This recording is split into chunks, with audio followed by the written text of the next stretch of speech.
Hello, Patreon friend.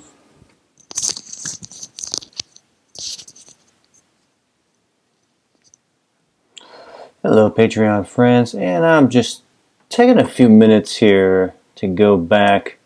I was looking back through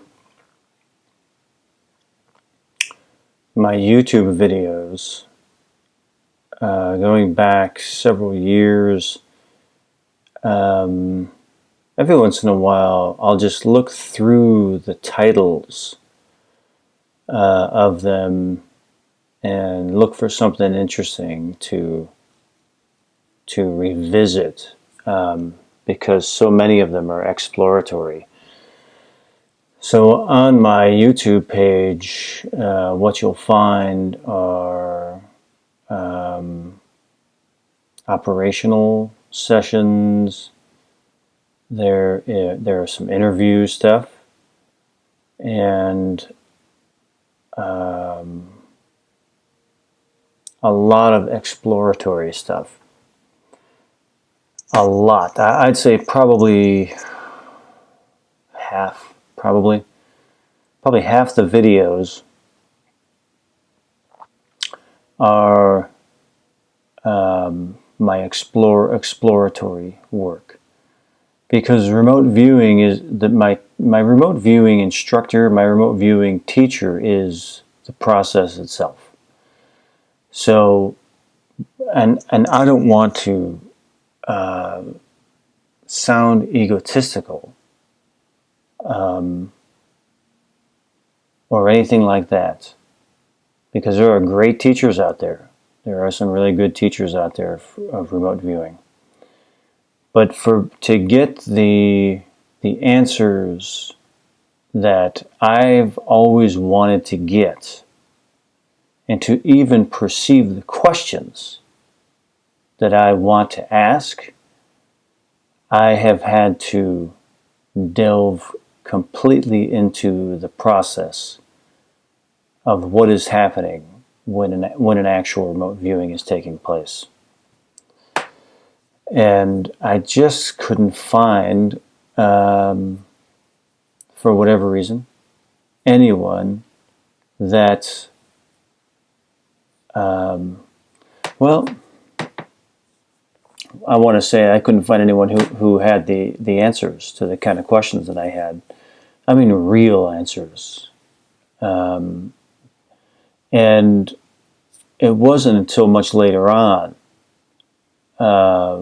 that I found out that the kind of questions that I have, most people, they don't know, remote viewers don't know, because they've never asked these questions. And which is okay, that's fine. Meaning that what I've found, and I don't want to generalize too much, or try to pat myself on the back or anything like that. I'm a humble person, and I love what I do. But the exploration of the process, when I did that, in about 2013, about 7 years ago, is when I decided that the process itself was the teacher, was my teacher. And I would let myself learn from my teacher, the process. And that pursuit just opened up so many questions that I would then go out and find the answers to. And I would find the answers in the process itself, in the remote viewing. So I'd say probably about 40 to 50% of the videos that are on my YouTube, that are available all for free, about 300 or more, I think I'm over 300 videos now,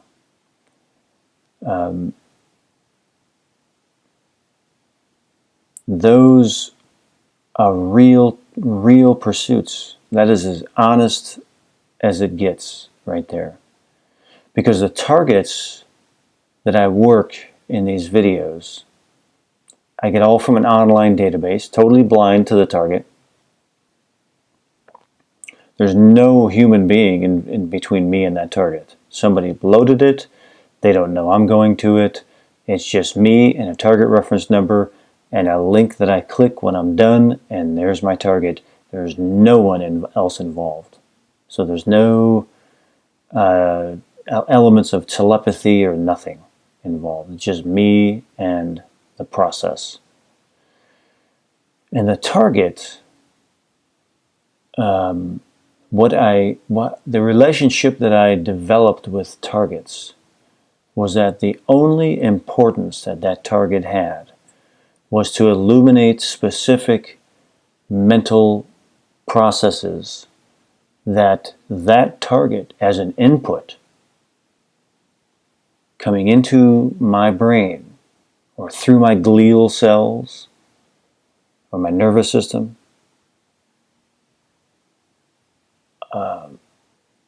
moving into the core mental processes in my mind. The only importance of that target was its ability to illuminate the neurons in my brain that I could then identify in those sessions. And that's why they were so important to me. And that's why, in my opinion, again, I'm very humble, but in my opinion, they're so important.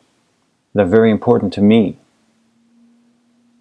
because it is an exploration into the process. And having been in an active remote viewer for 20 years, getting some training,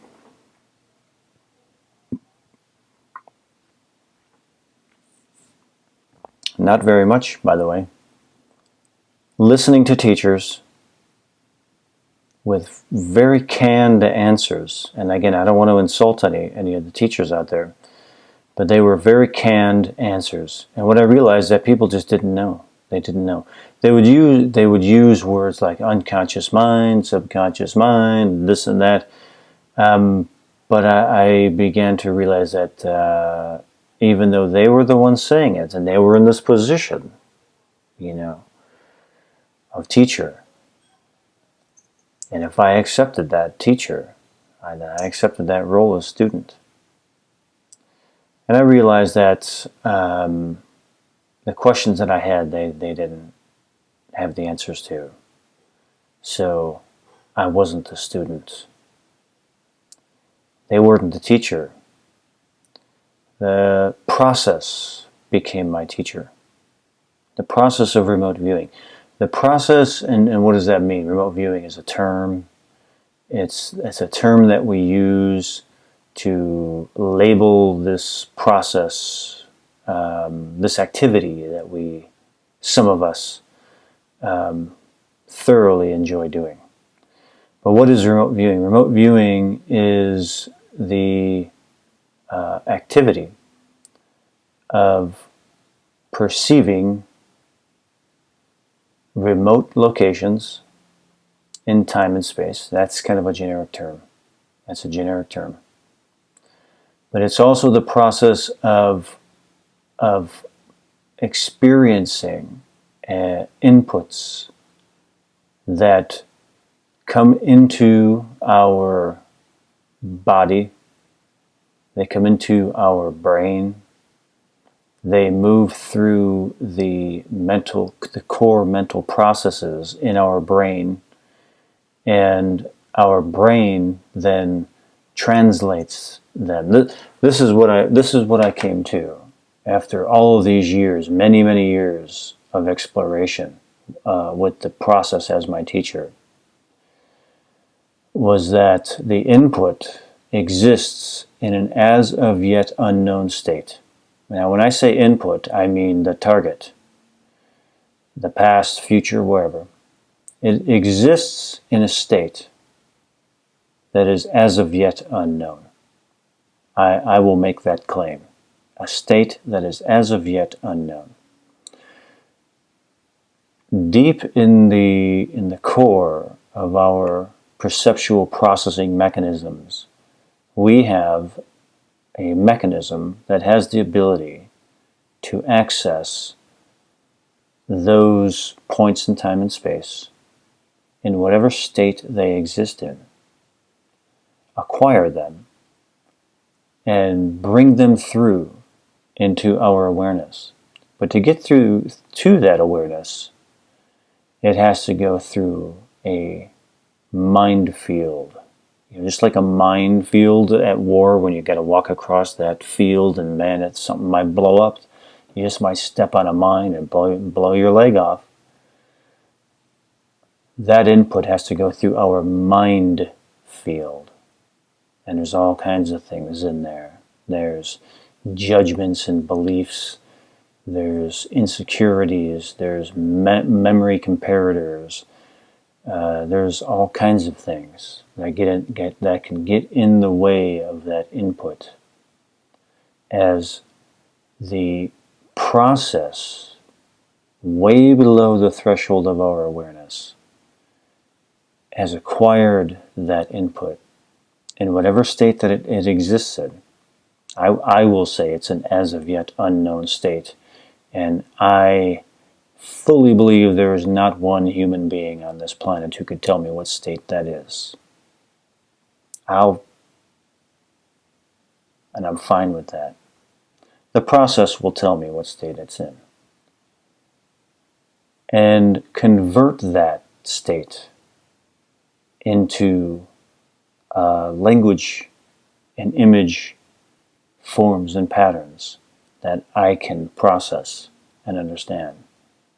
And it comes to and through the threshold of awareness. And we document them.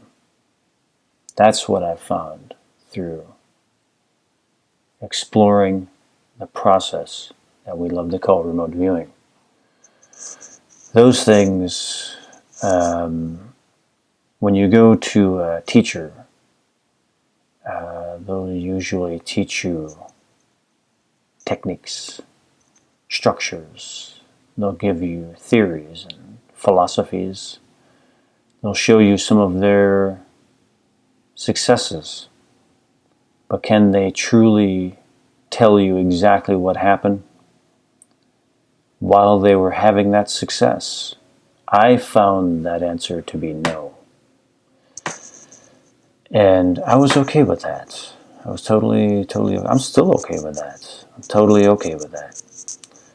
Because it's fuel for my own pursuits, my own purpose, which is to understand to the highest degree that my awareness and my brain will allow, to understand what is taking place when an actual remote viewing happens. I grabbed this video. This is probably from early 2015 here. Let me see, what am I talking about here? Edward here from earviewer.com. I have another video for you. This is Volume's one low. of my exploratory sessions. This is what I do often, and I enjoy this type of exploration, utilizing these techniques that I've developed for myself to explore these areas of the mind where this remote viewing stuff takes place. What I'm looking at is the threshold of awareness. I'm looking for the subliminal barriers. I'm looking for the areas that Ingo Swann termed the psychic nucleus, the ESP core, and the mind mound. These are the areas that I am seeking to explore experientially. I want to go there and explore them as opposed to just reading about them or talking about them in some intellectual manner. I don't find talking about those things interesting. The intellectual part of it is only interesting to me to an extent. I have to explore and experiment with these areas for it to have any real meaning to me. The pursuit has not changed. So in this video, again, is another one of those explorations where my intention going into it is to bring myself to the threshold of my own awareness and exist there and become aware of. You know, the funny thing is the conversation about the threshold of awareness. And I've had this conversation with many people. And I came to realize that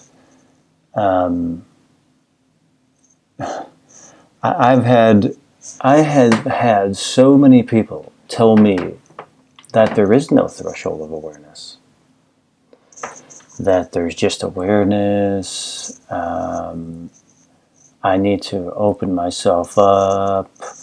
All this bullshit, new age bullshit talk. Whenever I would talk about the threshold of awareness, but I didn't get upset about it. Because forgive them, they know not what they do. They don't know what I'm talking about. I used to get in I didn't get into arguments, but with a lot of my videos going back 5, 6, 7 years, I would get people who would want to argue with me about some of these things. They would want to argue with me about the threshold of awareness. And again, forgive them. They know not what they do. Because ultimately, what I found is they had no idea what I was talking about. And so their arguments were based on what they thought that I was saying, not on what I actually was saying. So forgive them. They know not what they do. The stimulus or the signal that comes above it, meaning that going into this, there is a target that I chose online. I'm completely blind to the target. I have no idea what it is. And so I know that there is a target there. There is a perception that I am directing my mind to receive. And so what I'm doing then is I am bringing myself to the threshold of my awareness, and I am waiting for those impulses or perceptions to come up and begin to become available. Yeah, and that is the tricky part in the pursuit, because what is going on below the threshold of awareness is a whole nother reality. There's a whole nother reality going on beyond the threshold of awareness. As I'm waiting in the above threshold of awareness, my everyday mind, the everyday mind is conditioned to watching the clock, alarms having to be at specific places at specific times. We're slaves to time, basically. We're slaves to the clock. Below the threshold of awareness, there are no clocks. Those things don't... there's no hindrance there. It's a completely different reality. And so sometimes when I'm doing a remote viewing, I want that input immediately.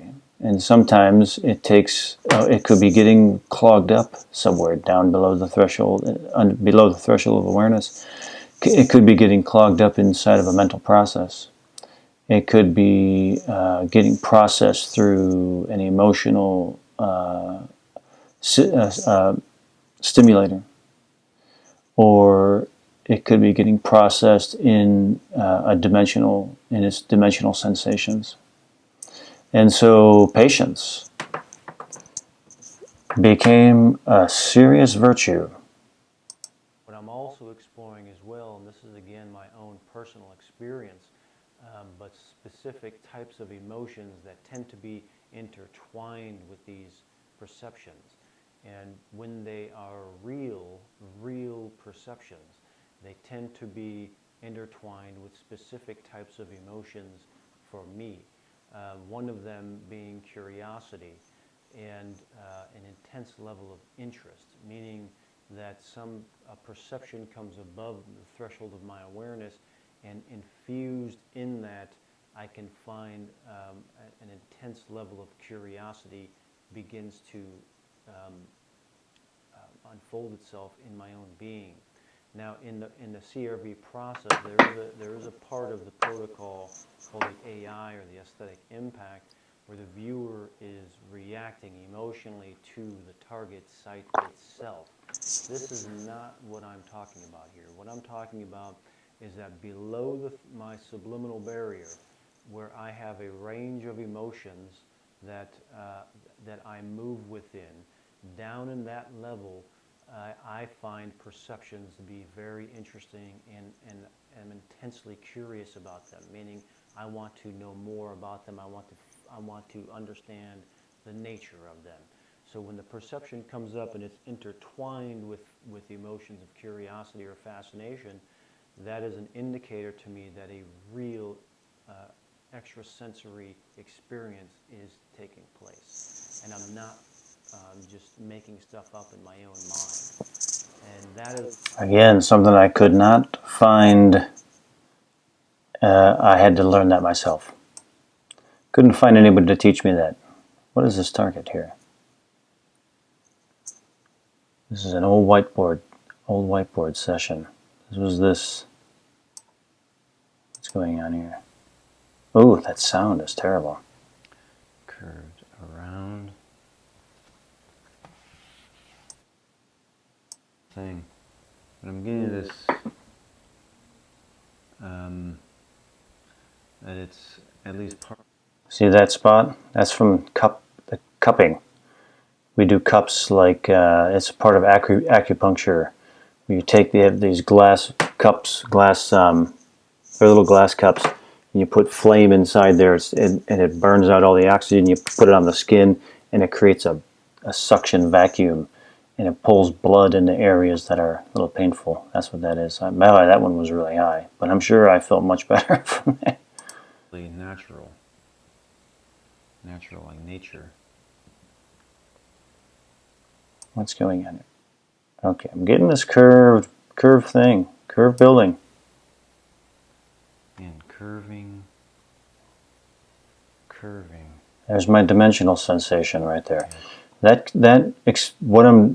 whole thing was me experiencing. Look at the size of that thing, and describing a dimensional sensation of the curvature of the structure, and I'm trying to, as it's being decoded from whatever state it exists in my mind, into something that I can perceive and describe. Dome shape.